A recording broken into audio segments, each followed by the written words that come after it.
Hey everybody, Josh Sigurdson, World Alternative Media here, and of course we're joined by author and economic analyst, here I am, John Sneisen, and I'm here in Canada, and I think we should do a Canadian story because a lot of people, including us, have been talking about the yield curve inversion in the United States, and of course we were talking about that years ago. We got videos to prove it, where people called us fearmongers and all that kind of stuff, and lo and behold, it has happened as much as 3 months ago, and even more so in the last week, and we have seen even a worse case of bond yield curve inversion in Canada.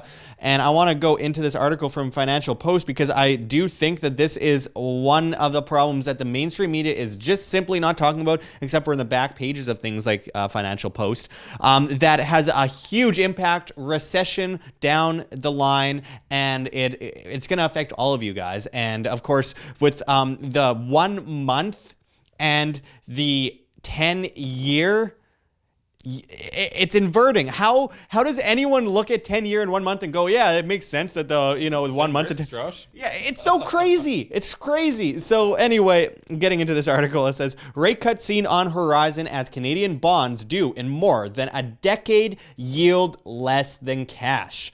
And as the article goes into, investors in Canada's debt market are becoming more convinced that the next interest rate move from the country's central bank will be down, with bonds due in more than a decade now, yielding less than cash. An investor has to be willing to lend for around 14 years in order to get more than the 1.75% rate that the Bank of Canada currently has as its overnight benchmark. While Canadian bonds due in 2033 on Thursday yielded around 1.79%, securities maturing in June 2029 offered a rate of just 1.67%. Local yields have fallen in recent weeks, spurred lower by weakening economic data, a more downbeat assessment from the Bank of Canada, and a global rally in bonds. Wednesday's dovish shift by the U.S. central bank and the market's more downbeat view on prospects for Canada's southern neighbor added momentum in sovereign bonds and also provide further support for the idea that policymakers in Ottawa will need to cut rates. And I quote, "When I look at a bulk of the curve being below the overnight rate, it really says that the Bank of Canada will be reluctantly led to cutting rates," said Ryan Golding, a fixed income manager at Vancouver-based Leith Wheeler Investment Council Limited, which manages around $19 billion. But it may not happen until after a long, disappointing wait for capital spending to pick up, he said. So, John, let's go into this. Again, as I mentioned before, the 1 month and the 10-year are inverting. Who on earth would get into the 10-year and see any benefit whatsoever in doing that? And talk a little bit about how this is a huge indicator of a recession down the line. Yeah, well, to just show you the stats, take a look at, for example, Josh could pull up the yield curve from the States, and he'll actually show you here how the yield curve inverts. You get a recession, not right after, but like very soon after. And that is just a fact over the last, ever since they actually looked at those correlations. And that's been, I think, since the 70s, I believe, if I'm not wrong. I might be mistaken by a decade or something. But that is, of course, the fact that when this is happening, there's something happening in a big way in the economy. Now, it's not only insane that like the yield curve inverts. Yeah, that is actually the insane part here. If you were, as an investor, go out and invest in something, and you were going to get your money back very fast in a month, that you get your premium that you actually lend out to someone, and you would then go out to an investor with 10-year as the exit strategy. You will exit out of and get your principal in 10 years. Well, those are actually, they are so distorted. I'm going to just bring it up here, Josh, so people could see. They pulling away from each other. And what's insane is the 1 month is now this is current from today, and that's 1.65% yield. Meanwhile, the 10-year is 1.55. So it's actually as a borrower, it's a way better term. You could borrow for a longer length. It's less risky. And that is really funny, isn't it, Josh? How what we really should see is a 5-year term, because so let's look at the banks. What they do with 3-year term, 5-year term mortgages. Well, the longer the term, the more the premium is in the interest. When you go and now borrow with the government goes and borrows, it's actually less risky over the long term than the short term, which doesn't make sense at all when you have a government that are close to, they're actually above $1 trillion that they borrowed, and they just keep on printing money. Like Trudeau was supposed to balance the budgets, of course, which it'll balance itself. Yeah, and that of course didn't happen over there in Ottawa. So that was very disappointing to watch. Actually not disappointing. It was actually pretty fun to watch and expected, because those bozos, they don't really know what they're doing. You mean Morneau doesn't know what he's doing by selling off all of Canada's gold? No, of course. He loves his paper money over there, and they believe they could print as much as they want.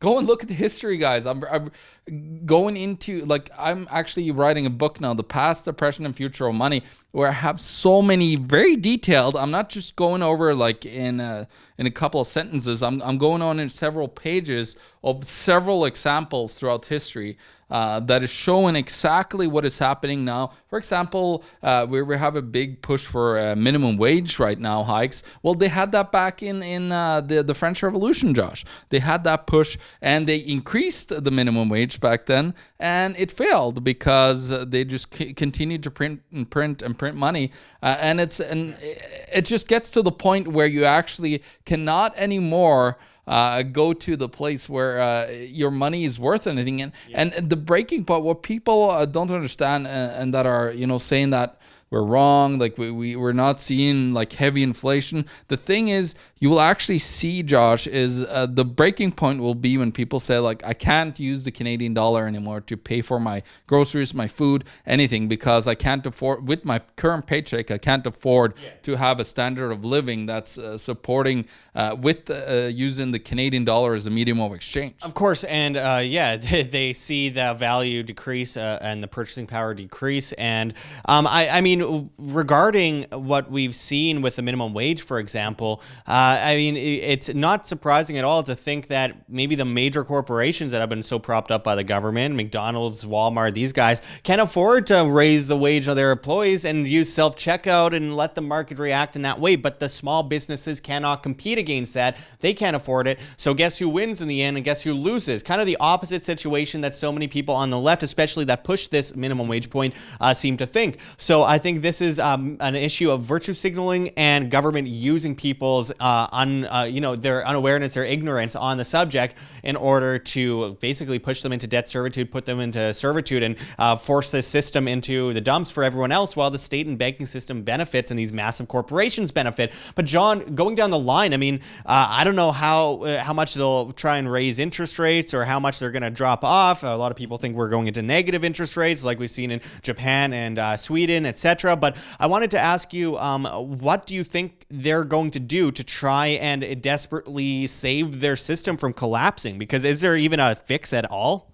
Well, there is no fix really, because what's going to be the fix is they're coming in with a global push that I wrote about in my book, Canada, the Greatest Economy in the World, ? Which all Canadians really need to read, because now you're seeing what I was talking about in 2015. It's come to fruition. All the massive debt that we had, we accumulated so much debt all across Canada, and it's not payable back anymore. Nobody's going to be able to pay that money back, including the government. The government could print as much money as they want. They will avert a bankruptcy, but the problem is the currency will be worthless at that time. You idiots, PhDs that are sitting there on your ivory towers at the Bank of Canada. It just baffles me the negligence of actually not taking a deep look at history and understanding what went wrong in the old days, which I'm, going into great detail about now and getting an even deeper understanding on, they're committing the same darn mistakes over and over again. And trying it even harder because, this isn't even regular Keynesianism. This is Keynesianism on steroids. Yeah, exactly. And with the difference between the 1 month and the 30-year being only 20 basis points, so 0.20% in a difference in risk price, that is totally, utterly insane of the banks. I think what they're going to try to do, they're going to try to push their, SDR system. And then what they will do is they will devalue all the other currencies. And then they would push everybody down into negative interest rates, but with a push to cash flow. So I think we're going to see over the next couple of years what is going to happen. According to the book that all of you should read, which is The Curse of Cash by Kenneth Rogoff, he is talking about this, that they need to, in order to get more money from the populace and steal more money in taxation, which that is the number one case that they want the cashless system, they need to go into a full-blown cashless system. They need to draw negative rates all the way down to -5, he talks about in the book. And that way they could force people to spend their money into the economy because that's what they want. Because now velocity of money is super slow because all of the printed money that's coming into existence, Josh, is just in the hands of the 0.01% mostly.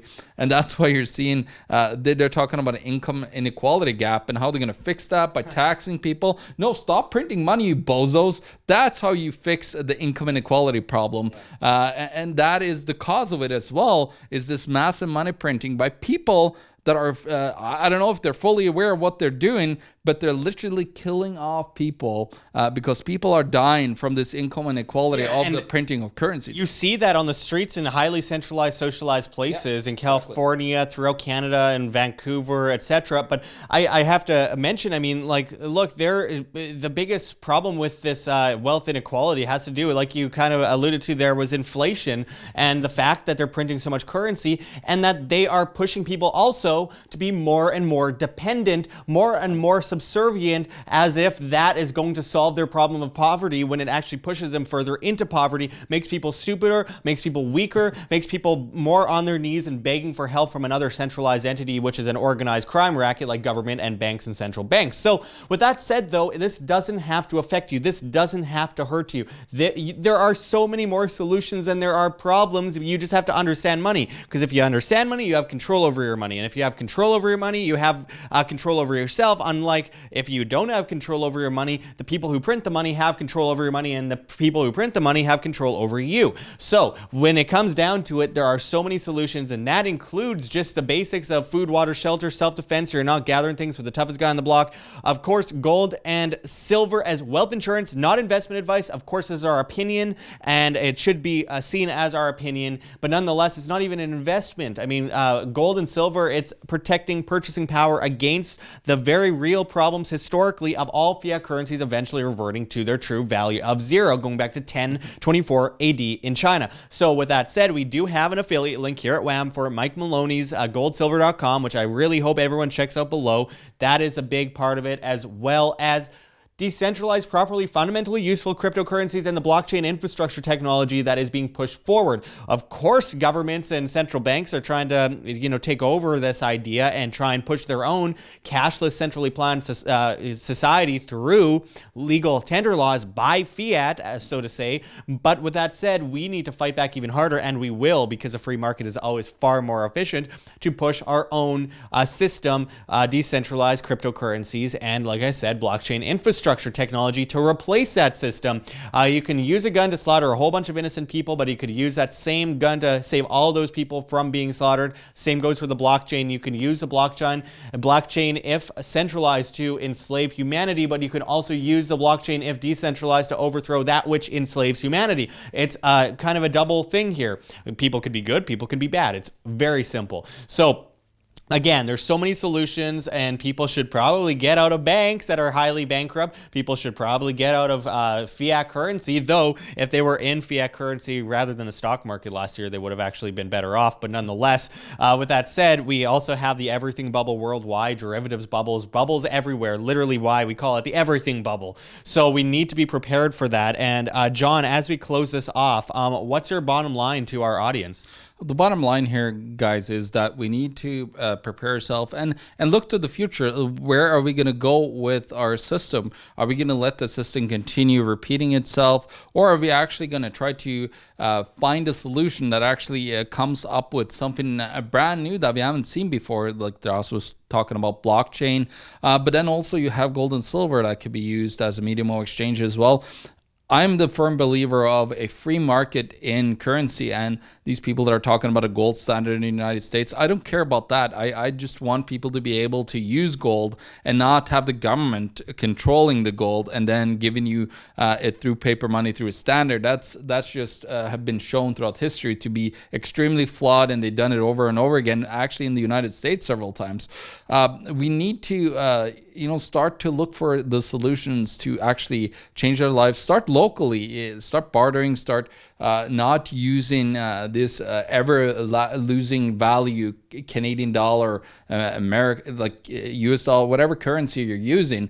Actually move towards that on the local level, because locally that's where you can really start to change things. And actually I'm doing that, and we'll come out with more details right away on the Winnipeg Crypto Conference that's coming here. And it's not just crypto and blockchain, but I'm also going to talk about alternative money and economics in it as well. That's going to be a branch of it, because we need to bring back the ideas of the free market of money and a free exchange of value to choose what we want to use, instead of having that boot of the government, or shoving it down into our throats. They're fake paper currency, Josh. Yeah, and stop trusting these so-called authorities that only you give power to by actually believing in their authority. Again, take individual responsibility over yourself and be sustainable, self-sustainable, and independent, because this entity that we call government, this entity we call banks and central banks, depend on the dependence of the masses. They depend on you guys being subservient to them, and they only benefit from your subservience, which is why everything they do, they only benefit themselves with. They wouldn't do anything otherwise. It's all just to benefit themselves in order to push you into further and further control. There's always an agenda there. Have your own agenda. Be ready. Be prepared. Decentralize everything. Rule yourself and live free. Anyway, thanks for going into this with us, John. And until next time, this is Josh Sigurdson and John Sneisen signing out from World Alternative Media. Find the truth. Be the change. Like what you see here, WAM? Don't forget to check the links below. GoFundMe, Patreon. We can't do it without you. Any donation is very much appreciated, especially as we are so heavily demonetized and censored by YouTube, as these guys come in and flag all of our content as hate speech. The shadow banning is getting really bad, guys.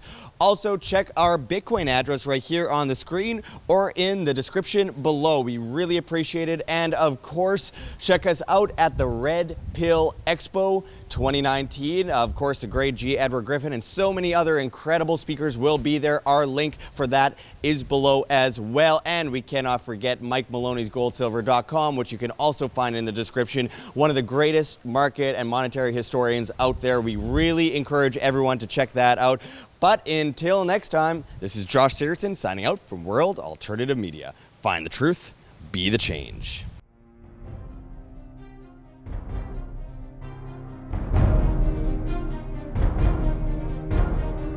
I'm sure you have already changed people's minds in your young age because you're involved, and I like that.